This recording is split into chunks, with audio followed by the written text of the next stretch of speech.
the MS Michigan Man 64 podcast.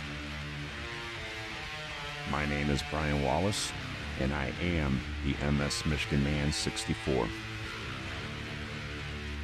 The MS Michigan Man 64 podcast is about chronic disease awareness.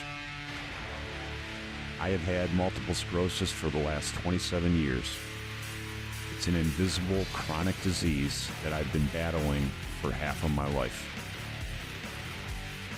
I want to share with you what it is like living with the chronic disease from my experiences and the experiences of other chronic disease warriors. We can fight to have a voice to those that want to listen. Together, we can motivate and educate. Hi, welcome back to the MS Michigan Man 64 podcast. Today, I am sitting down with an MSer from the state of Tennessee. I met April online a couple months ago, and we developed a relationship. We just started talking about our journey with our MS, and she wanted to come on just to help me explain what it's like living with an MS diagnosis. Please welcome to the podcast, April. How you doing today, April? I'm good. I'm good. I hope you're doing well. I'm doing good. Yeah, I'm doing pretty good. April, I know that you got diagnosed in 1995 with your MS. That was 2 years before I got diagnosed. Can you kind of take us through what was going on in your life that made you go to the doctors to get diagnosed with your multiple sclerosis? Yeah, actually, I started having like little, just minor numbness and tingling in my leg. And my first thought, my mother had multiple sclerosis, so it's been my whole life. Um, and she passed from complications in 1988. She asphyxiated. But when I started tingling, my first thought was, oh God, and they said it wasn't hereditary or genetic or whatever. But long story short, I went to a neurologist and we did an MRI and I had two lesions. Then she went on to do a lumbar puncture and I was positive for illegal colonial bands. Um, and then we met and had the appointment after, and she discussed. At the time, there was only Betaseron, Right. as a disease modifying therapy, and excuse me. And so she said, "Okay, think about it." And then we made an appointment. So I went back, and she had actually talked to another colleague of hers, a neurologist at University of Alabama at Birmingham, UAB, Mm-hmm. and they discussed it, my case, and thought that I should, because of the medication was so many side effects, flu-like symptoms, Mm-hmm. and all that. They didn't want to pin that diagnosis on me so young. I was 21. Yeah. Um, they're like, okay, let's monitor you, Mm-hmm. so I just went and I wasn't having a lot of real bad symptoms, so I just went on my merry way and didn't go back. Okay, so April, I got a question. You said your mom had MS and she passed away from complications of it, and now you're getting diagnosed with MS in 95. How did you handle that from the mental standpoint of getting diagnosed with your MS? It was very like almost like a punch in the gut kind of thing. Like this can't be happening because after Mama passed, because I never saw her walk or anything. Mm. I thought, when she passed, I thought I'll never have to deal with this God-forsaken disease again. Yeah. You know, and and then when they said that I had it, it was kind of like a punch in the gut. Yeah. But then I was like in denial, kind of like, I'm just having a little bit of tingling and numbness. But of course, my first thought was MS because of Mama. Yeah. And but mentally, it was just like I was very bitter. I was angry at God. I'm God fearing. I love God. I know He has a plan, and I know that now. But for a while, I was very upset and angry and bitter. I Um, can only imagine, April. I mean, you're 21 years old. You know, you got the rest of your life in front of you, and you're getting told that you have a disease that you watched your mom go through. I just couldn't imagine. yes, I couldn't imagine what you were going through, the mental part of it. it was because I watched her. She went in a nursing home when I was 5, and I would get to go see her maybe once a month. And she was, and when she first went in a wheelchair, but quickly became bedbound, and even to the point where her speech I couldn't understand. She went blind. I didn't know that till after I was an adult, Yeah. but she was blind, and it was just like, I'm not gonna lie, I had to be put on antidepressants. I was 21 when I took my first antidepressant, Hmm. Prozac, and it was definitely needed because, like I said, it was some kind of sick joke to me. It was like, Right. no way, this is not. It's like, not even funny. Yeah, sure. Now, how was your support system when you got your diagnosis at 21? I mean, your mom was already passed away. I mean, did you have good family support? I did. I did. My stepmom, we had trouble when I was growing up. We argued, but we made up. But she was there for me. But my aunt Pat, who took care of Mama, she's my uncle's sis wife, but she's my aunt. She went to see my mama once, sometimes twice a week to do her laundry, be her kind of her lifeline because nobody else could handle going to see her like that. I went whenever my daddy would take me, but it was just, I'll never forget the day that she always had a smile on her face and faith in God, but I'll never forget the one day I left my coat and I went back in the room and she was crying because I'd lived, and I grew up, from the Right. age of 5 till I just turned 14 when she passed, going to visit my mother in a nursing home. And she always would talk about how when she gets better, we're going to live together again. And Yeah. she never gave up faith in God and faith for hope for a cure. Yeah. I mean, we're always hoping for a cure. Absolutely. I know when I got diagnosed in '97, April. I mean, the doctors were saying, that we got disease modifying therapies now. Hmm. It's not as bad as it was back in the '70s and '80s when your mom was going through it. Now we had treatments that can slow the progression of it. And Right. and when you got diagnosed, same thing. The DMTs were just coming out. Betaseron was out. But Hmm. your doctors chose not to go that path. So when I know that you had started a family. How did the MS affect your relationships? Because you're 21. I mean, you're just starting out life. You're just getting into relationships. Yeah. How did the MS affect relationships? It really, to be honest, didn't affect relationships because I, again, was living in denial because I thought I was asymptomatic. I wasn't having a lot of symptoms. It was just, I lived my life like I didn't, like it wasn't real. Right. So my ex husband at the time, he was supportive, Did he? but my Did aunt he? Pat. Hmm. Did your ex husband understand MS when you got diagnosed? Did he understand what it was? No, he did not. But he had heard me tell stories about my mom and what she went through. And of course, his first thought was, "Oh my God, is that going to happen to you?" Yeah. And Did he? but my biggest support system I've ever had is my Aunt Pat, Yeah. who took care of my mom. And I mean, I talk to her 2 or 3 times a week.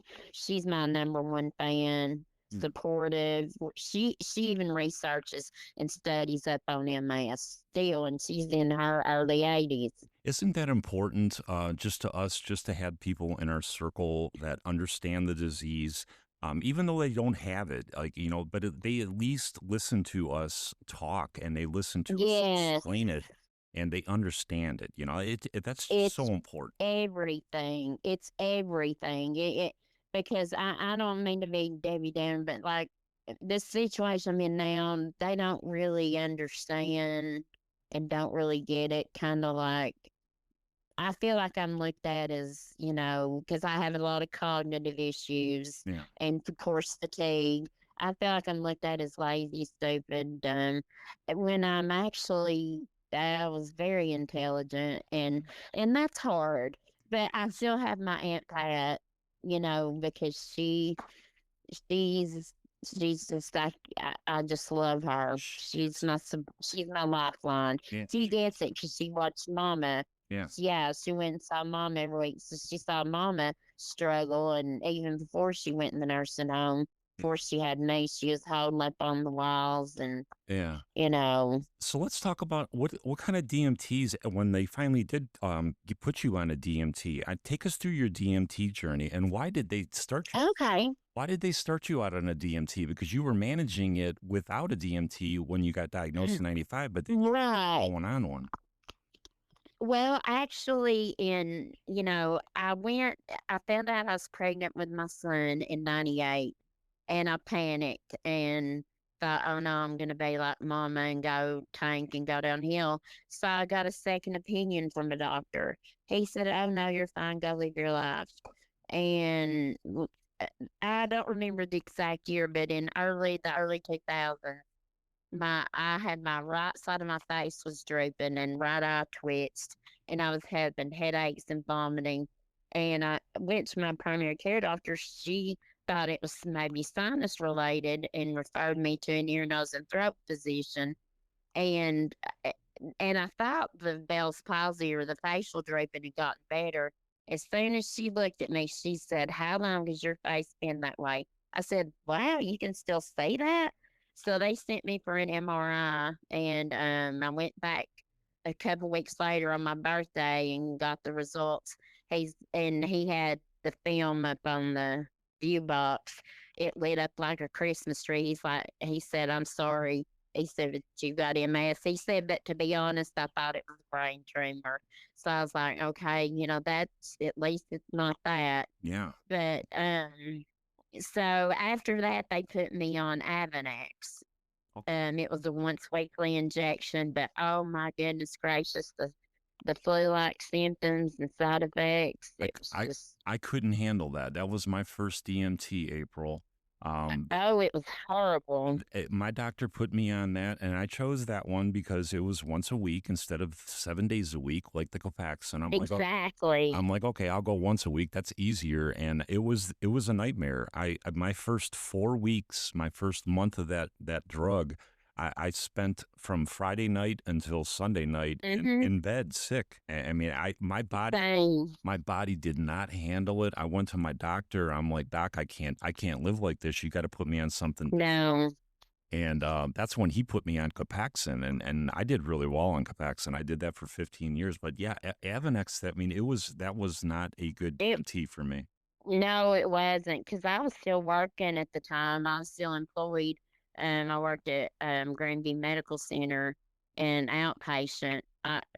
Well, the ER at first, then I switched to outpatient. But I would literally take my shot on purpose on Friday because I knew I was going to be sick, Hmm. and I would work off 5 days a week, and my weekends were tied up in bed because I was so it was like having the flu times on steroids. Yep. It was like, Yep. oh, it was awful, How awful. how long did you make it on Avonex? Oh gosh, I can't remember exactly, but 2 or 3 years. Wow, I can't even imagine. And I just couldn't do anymore. Then I did Copaxone, and I didn't do well on that. I don't remember why, but unfortunately wasn't my cup of tea. Yeah, the Um, DMTs are a journey sometimes. I mean, they are, and they're different for everybody too. Everybody reacts differently. yeah, absolutely. So what did they end up going to after Copaxone? I did Zelenia, the by mouth, the oral medication. Okay. But when you start Zelenia, you have to go spend the whole day at the doctor's office because they have to monitor your heart rate because it can lower. Right. It has the initial dose. Well, that happened to me. And the nurse said, we've never had that happen. And they even had to send me to the ER because my heart rate had got down to like in the 30s, and Wow. that but because they would check my blood pressure, then I'd go wild, and it'd go back up a little bit, and but long story short, they had to send me to the ER, and So so so then so after Jelenia wasn't your DMT either, man. no, no, So what'd you go no. to what'd you go to after that? After that, I went a while. I'm not gonna lie, I went a while without because I thought I'm so sick of this. But Okay. then I got, and my old neurologist retired. He was awesome. I loved him too. But I got a new neurologist, Dr. Howard Kraft, and his nurse Linda. They're amazing. He said, "Okay, let's we." Kesimpta had just come out, and he said, "Let's try it. It's a once a week injection. Yada yada." Long story short, I've been on that for, oh gosh, 5, 6, 7 years since it's come out. Yeah. And And and I and and you're doing well. oh, I do fantastic. I know everybody's different. Some people had I had no side effects, none, nada, That's not awesome. one side effect. All I do is jab myself in the thigh, and no side. Oh, I did Tysabri. I forgot about that. Okay. After the Gelenia. But I live in a rural community, and I have to travel like 45 minutes to, and that was hard for me because, Yeah. I don't drive anymore. Yeah. But anyway, then I got on the Kesimpta, Gotcha. and I've had MRI since then, and no new lesions. Everything it's keeping at bay, and That's I'm awesome. I'm doing. Yeah, I love Because Kesimpta. That's just the best. I know that DMTs, man. I've been probably on 6 or 7 of them. My last one was Mavenclad, and that's a journey in itself. And people just need to understand that just because you fail on one DMT or a DMT doesn't makes you feel good. You got to keep on trying them. You're gonna find one. Yeah, absolutely. And that's the important thing with this disease, is to get yourself on a therapy, whether it is a DMT or if you do it the natural way. I mean, I know there's so many different ways Right. to fight this disease, and there's There are, and it's like what you pick. It's like trial and error, basically. it is. Just like with antidepressants, it's trial and error to Yep. find what works for you, Yep. which is frustrating. But once you find the one that works, it's like, oh, glory. Yeah. Yeah. Absolutely.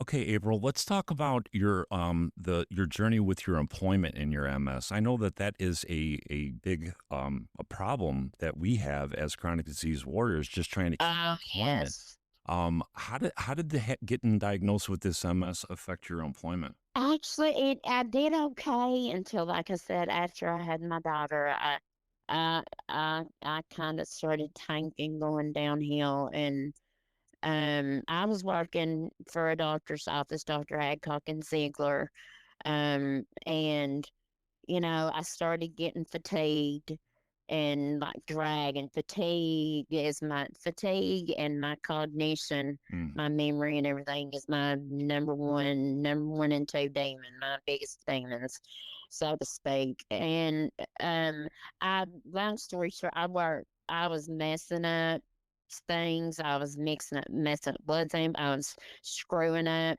And the doctor I worked for was such a good man. If I had worked for anybody else, I would have been fired.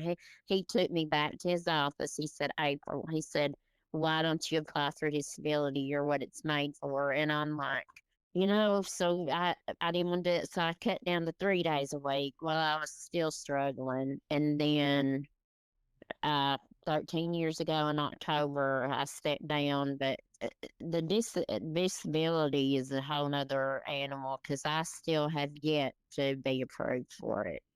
Which really, because I would give anything that I loved my job. That was my gift from God, being able to stick and being good with people. And you know, a- and yeah. and that is something that I don't think a lot of people understand is that we fight every day just to stay employed with this Oh, disease. yes. you know, Yes, yes. and I mean, you even It's got brutal. you got your employer, a doctor, telling you, hey, you might want to look into disability, but you're still sitting here. No, I still want to do this. I still want to contribute. Yeah, I want to try. You know, Yeah, let me cut back a little bit. Let me see if maybe I just need a little bit of a break or rest. right? But no, it was the MS. It had affected my cognitive ability. I've taken the that test, Yeah, uh, yeah, the cognitive function test, right. and yeah, it's just I fought tooth and nail. I hung on as long as I could Yeah, because I love structure and routine and habit, and it's just we're a one income family now right. since my husband, but I am going through disability again, and it's looking very well, and I think I'm going to get it. S- But and this is another part of the journey that people just don't understand. I mean, you're fighting for your life just to work, and now you file for your disability, and you're getting denied by yes, our federal government in the United States, and we paid into it all our life, yes, sir. and then when you actually need it, you got our federal government saying, "Oh no, you know what? We know you have MS, but you're not disabled enough to get Uh, your money mm, that you mm. put into." 4 times I've been denied. Yeah, it I'm on my fifth. I'm on my fifth attempt. yeah, and it's just this is Yeah, the frustrating part that people don't get. We're already handicapped, and now we're handicapped by the system, yeah, and now we're handicapped by our own yeah, system. We're just trying to survive, and you're sitting there with no income. I just think it exactly. really aggravates me. It frustrates me, and people just don't get that. No, they don't get it, and because I mean, my husband has a good job, but when you've got bills to pay, and of course, when you're sick, you have co-pays and doctor bills, and we do have good insurance, but still, I mean, the way cost of living is nowadays, Yeah, I mean, we make it, but well, we struggle. by the grace of God, Yeah.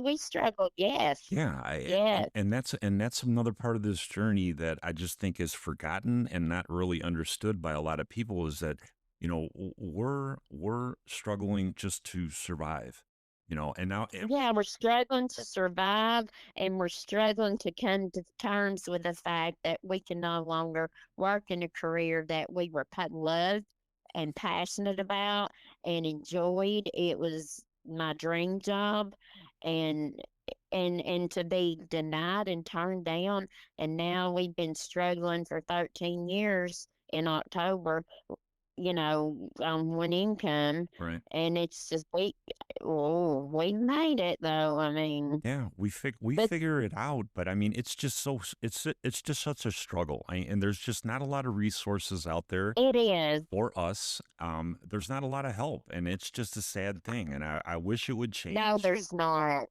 Yeah, I just wish it would I change. do too. I do too, because I understand that there's a lot of people that abuse the system. I'm not judging any one particular person, but there are people out there that we all know abuse the system. But it's like I would trade in a minute if somebody that doesn't want to work would trade health that would take my health and I get their healthiness, and they want to stay home, let me go back to work and do what I loved, I'll because trade. I loved the girls I worked with, the doctor I worked with. I mean, Amen, I was April. passionate. I say the same thing as you. I'm like, you know what? There's people that are cheating the system that don't want to work. Yeah, I'm like, here, you know what? You take my MS, give me your healthy body. I'll go out there yeah. and work. I want to work.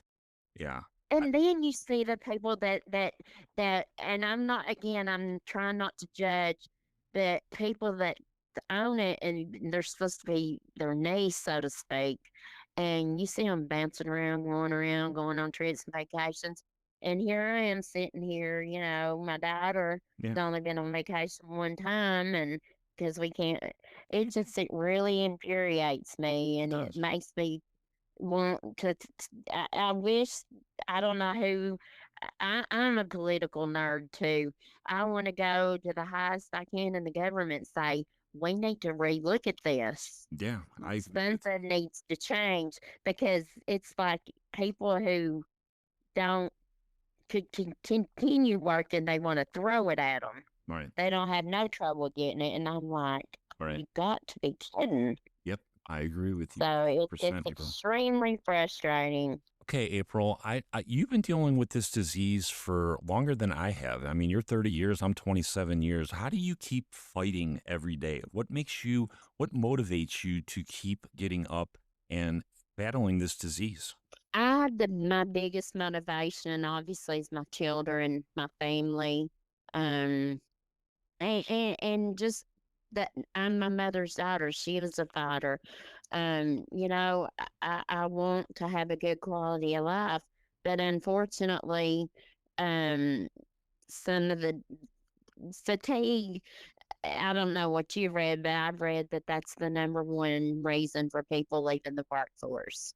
Yeah. In MS is fatigue, and of course cognition. But I unfortunately have to take medications for fatigue. I do take Adderall and Provigil. If I didn't, I wouldn't be able to feel like getting up off the couch to walk to the bathroom. Totally lethargic, wouldn't feel like doing a thing. Um, you know, I just and I try my best to fake it until I make it, kind of, so to speak, You know, for my daughter. You know, we all do that, you know. I mean, it isn't like you get asked the question, how are you doing, and we always say we're okay, but we're, you know, in on the inside we're really we're no, we're not. we're on fire. But We're I mean, struggling. we try to put on a good face for everybody, and you know, and it just seems like Yeah, that's the way we're all wired. You know, it is. we don't want anybody to see us hurting, and we just, you know, we're like, oh yeah, we're okay, Right. we're okay. Yeah, because I don't want pity and I don't want this. It's like we put on an Academy Award winning performance day in and day out. That's a good point And too. that, That's a good point you just said, April. I love that. You don't want pity. I always say to people, you know, I never want pity from you. I don't want you to pity me that I have MS. That's not what I'm looking for. What I'm looking for is right. I'm looking for people to understand what it's like living with this disease. You know, Yeah, it's just try to have some compassion and understanding, you know, yeah. I mean, I don't know how many. because un Yeah, go ahead. because unfortunately it is invisible. Like me, I look healthy, I look fine. I look like there's not a thing wrong with me. Yeah, But yeah. You can't. and I can't. You can't go around with a window sliding over your brain showing the lesions and the ones on your spinal cord. You can't walk around with it. Yeah. And it's like, it's getting people to understand and get it and try, in order for them to have compassion. I don't want pity. I just want somebody to be compassionate and cut me some slack, Yep. and Absolutely. try to at least educate and understand, because awareness is key. That is totally the 100% the truth there, April. I say to people all the time, ignorance is a choice. You can choose not to know what something is. And Yeah, I tell everybody, you know, educate yourself. absolutely. Educate yourself what it's like to live with a chronic disease, what it's like living with MS or living with POTS or living with fibromyalgia or living with Yes. Parkinson's. I mean, learn. And even us as MS patients, we need to research, research, research, because it's forever changing. I mean, I stepped down from the medical field 13 years ago. So much has changed. Oh God. So much has changed. Yeah. Huh?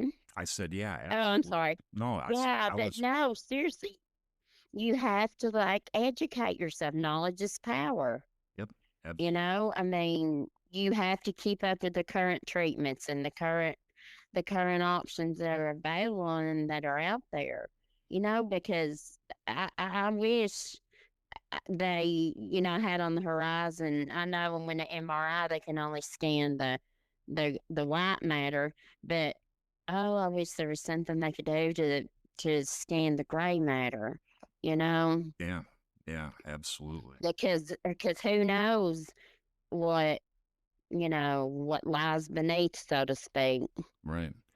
April, I really want to thank you for coming on the podcast today to share your Oh, journey. thank you for having me. Uh, Thank you. I just love talking to you. I love, I tell you all the time, I love your southern accent. I love that Tennessee drawl. No, thank I you. love, Yes. I love talking to people from the South. I love talking to people that just like to just explain what it's like living with their disease. Yeah. We, Well, thank you for giving me that opportunity. And oh, anytime. and I'm just a redneck nerd, so to speak. I might sound country, but I'm a nerd. I love to learn something new, and research and awareness is so important. Yes, it is. Yes, it is. All right. If you want to follow me on Instagram, you can find me at MS Michigan Man 64, and you can find me on TikTok, MS Michigan Man 64, and you can also find me on Facebook, Brian Wallace, out of Brunswick, Ohio. Until the next episode, this is the MS Michigan Man 64. I am out.